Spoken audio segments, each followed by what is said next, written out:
Black teen is bullied at school. His therapist is afraid he may hurt himself. Dr. Sarah Mitchell sat in her neatly arranged office, surrounded by soft blue walls and framed motivational quotes. She took a moment to review the files of her newest patient, Jerome Parker, with years of experience as a mental health professional, particularly with marginalized communities. Dr. Mitchell had seen her fair share of troubled teens. However, Jerome's case stood out, not only because of his academic potential, but also due to the severity of his struggles. Jerome, a 16-year-old black student, had recently started therapy with Dr. Mitchell. His mother had reached out concerned about his sudden withdrawal and declining grades. The school, predominantly white, seemed indifferent to the bullying Jerome faced. Dr. Mitchell knew that the environment in which Jerome lived was as much a part of his struggle as his internal battles.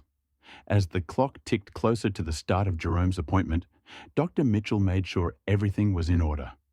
Her office, with its comfortable chairs and calming decor, was designed to make her patients feel at ease. She knew the first session was always the most challenging, especially with someone as reserved as Jerome. The door creaked open and Jerome entered. He was tall for his age, with an air of quiet resilience that was shadowed by a deep sadness. His eyes avoided contact, focusing instead on a spot on the floor. His mother, a worried figure with tired eyes, gently nudged him forward before taking a seat in the waiting area. "Hello, Jerome," Dr. Mitchell greeted with a warm smile, hoping to convey her genuine concern. "I'm Dr. Mitchell, but you can call me Sarah if you'd like." Jerome nodded. His response, barely audible, his body language spoke volumes, arms crossed tightly, shoulders hunched, and averted eyes. Dr. Mitchell was accustomed to such behavior, understanding that it often masked deeper fears and anxieties. "Why don't you have a seat?" she suggested, gesturing to the comfortable chair opposite her desk. Jerome settled into the chair, still avoiding eye contact. Dr. Mitchell knew that building trust would take time. She decided to start with a softer approach, sharing a bit about herself to create a connection. "I became a therapist because I wanted to help people navigate through their struggles." She began, her voice gentle. "I've worked with many teenagers facing difficult situations, and I'm here to support you through whatever you're dealing with." Jerome remained silent, his gaze fixed on the floor. Dr. Mitchell understood that silence could be a form of protection, a way of keeping the world at bay. She knew that pushing him too hard might only deepen his reluctance to open up. Instead, she chose to let him take the lead, speaking only when he was ready. Over the following sessions, Jerome's responses remained minimal. His answers were often short, and he seemed to withdraw further with each meeting. Dr. Mitchell tried various approaches, from discussing schoolwork to talking about his interests, but Jerome remained guarded. Despite this, she noted the small victories, a brief nod, a faint smile, or a few more words spoken each time Dr. Mitchell's patience and persistence were crucial. She understood that breaking down Jerome's walls would require not just professional skill, but also empathy and understanding. She remained hopeful that with time, he would find the courage to share his experiences and allow her to help him in meaningful ways. As the weeks progressed, Dr. Mitchell continued to build rapport with Jerome. She maintained a supportive presence, aware that every session was a step toward establishing a deeper connection. The challenge was to respect Jerome's pace while guiding him towards opening up about the issues he faced at school and at home. The weeks went by, and Dr. Mitchell's concern for Jerome grew. She had noticed subtle changes in his behavior, his reluctance to engage, his increasingly withdrawn demeanor, and his struggle with school. It was clear that something was deeply troubling him, but he wasn't ready to share. During a phone call with Jerome's mother, Mrs. Parker, Dr. Mitchell sought to gather more information. Mrs. Parker's voice was filled with worry and frustration. "Jerome used to be so vibrant and full of life," she said, "but ever since we moved here, he's changed. He barely talks to us anymore, and his grades are slipping." Dr. Mitchell listened attentively. "Has Jerome mentioned anything about his school experience? Any problems or incidents that might be affecting him?" Mrs. Parker hesitated. He's been more closed off than usual. He's mentioned some issues with other students, but he doesn't go into details. I've noticed some bruises on his arms, but when I ask, he says he fell or bumped into something. The school hasn't been helpful. They say they need proof of the bullying to take action. Dr. Mitchell felt a surge of frustration and empathy. I understand how difficult this must be for you. It's important that we address this issue. I'll reach out to the school and see what can be done in their next session. Dr. Mitchell broached the topic of school with Jerome. Jerome, your mom mentioned that your grades have been slipping and that you've been feeling more stressed lately. Is there something specific at school that's bothering you? Jerome's reaction was immediate. His shoulders tensed and he shrugged, his eyes darting around the room. It's nothing. He mumbled, just school. Dr. Mitchell pressed gently. Sometimes it helps to talk about what's going on. I know it's not easy, but sharing your experiences might make things a bit easier for you. Jerome's eyes were downcast.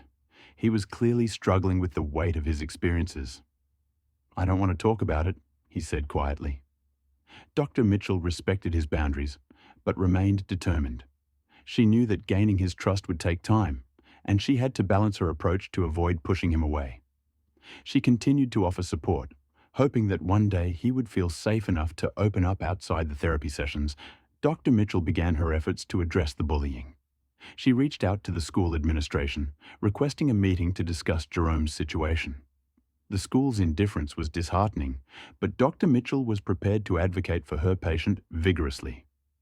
The school officials seemed uninterested in addressing the issue, and their dismissive attitude was a stark reminder of the systemic problems that often compounded the struggles of marginalized students. Dr. Mitchell left the meeting feeling frustrated, but more determined than ever to find a solution for Jerome. It was a rainy afternoon when Jerome finally opened up. The soothing sound of rain against the window seemed to create a safe space, allowing him to lower his defenses. Dr. Mitchell sat across from him, ready to listen. I don't want to go to school anymore, Jerome said suddenly, his voice trembling. Dr. Mitchell's heart sank. Why not?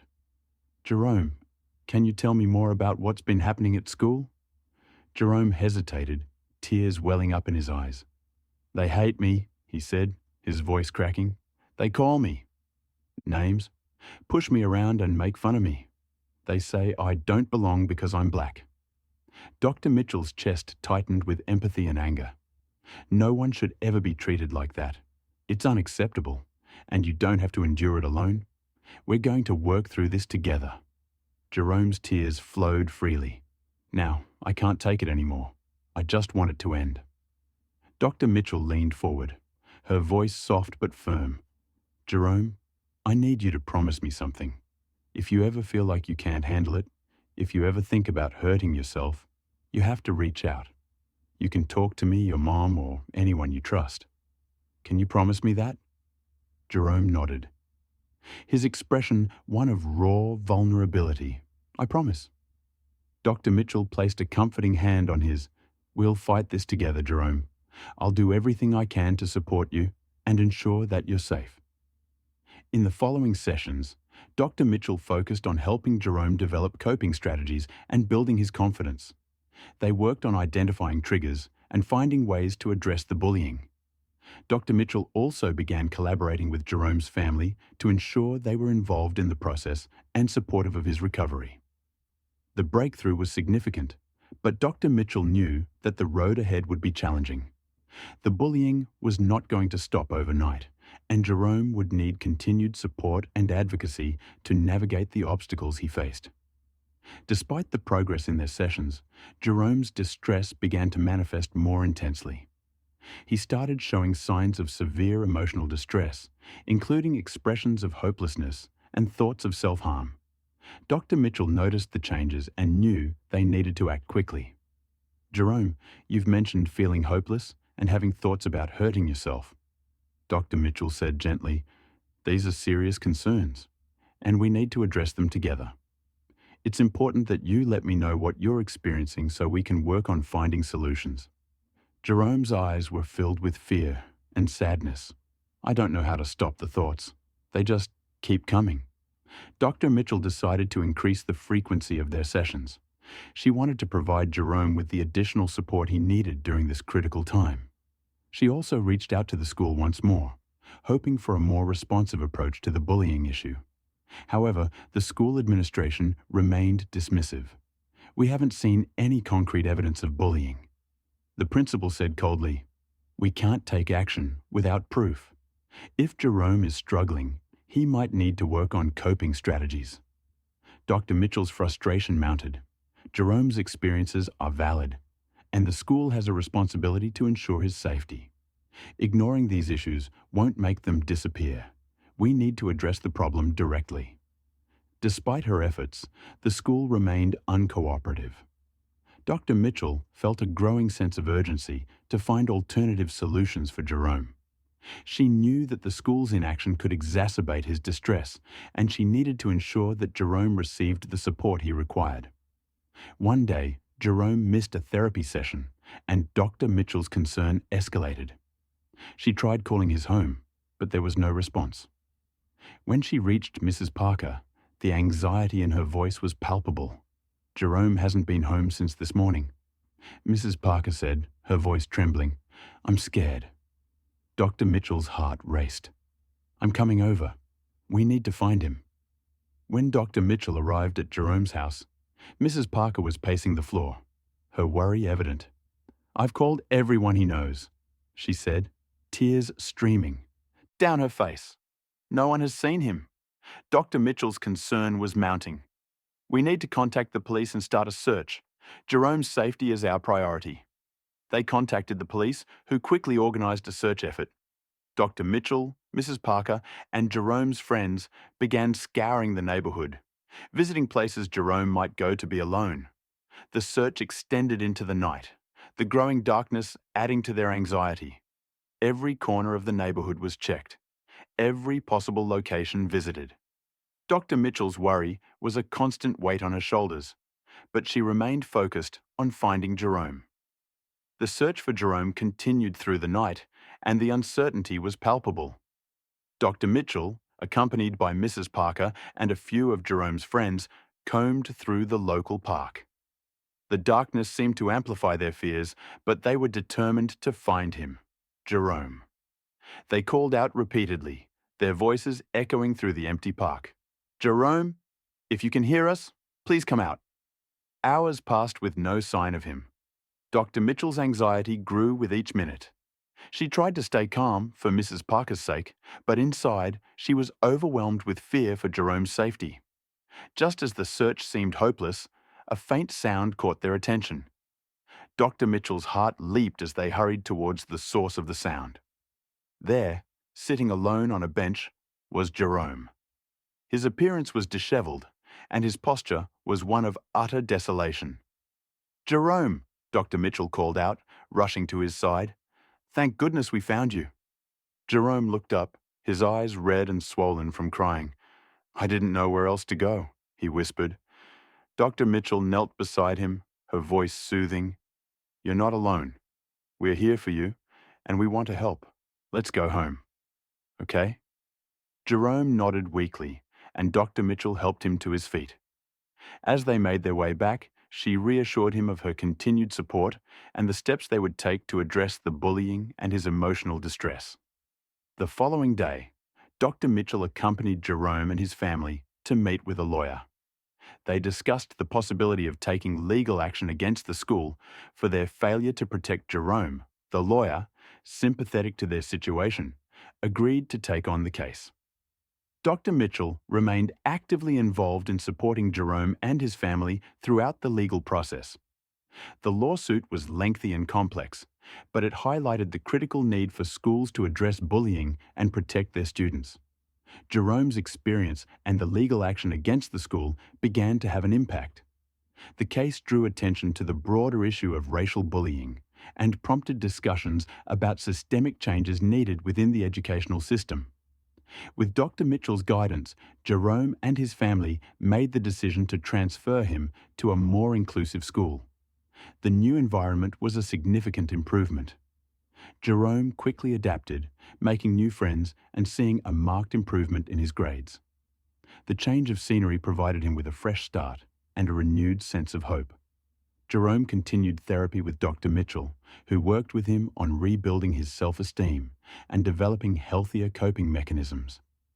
They focused on processing his past experiences and equipping him with skills to navigate future challenges. The legal action against the old school was a step towards broader change, inspiring other students to share their experiences and advocating for better policies and protections. Jerome's story became a beacon of resilience and the importance of addressing and combating bullying in